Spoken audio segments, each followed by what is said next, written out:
Salut! Am un joc de cărți, toate cărțile sunt diferite. Le tăiem în cât mai multe moduri posibile, o să facem asta pentru a fi diferit.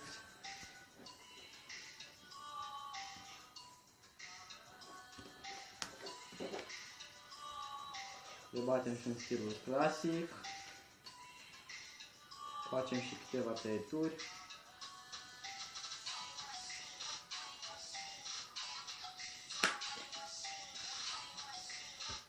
La jocul de cărți aici, colega mea va spune stop când dorește, iar voi împreună cu ea să memorați acea carte.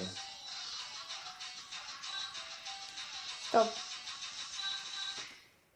Memorați cartea, cartea este deja în pachet, nu am de unde să știu unde se află.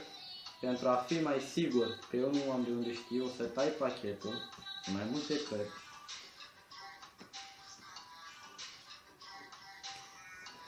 O să le amestecăm.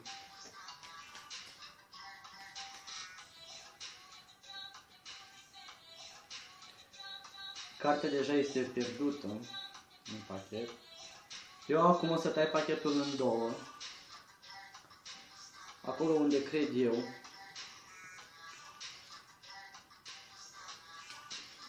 Am făcut două pachete.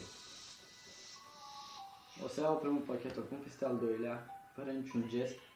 Las cărțile acolo și tot așa. Acum colega mea va spune stop când dorește ea, să vedem dacă cartea va ieși singură din pachet.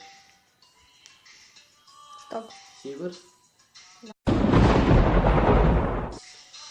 Dacă ți-a plăcut acest truc, lasă un like și un subscribe, iar dacă vrei să înveți acest truc, lasă în comentariu, iar eu o să-ți trimit un video în privat exact cum se face.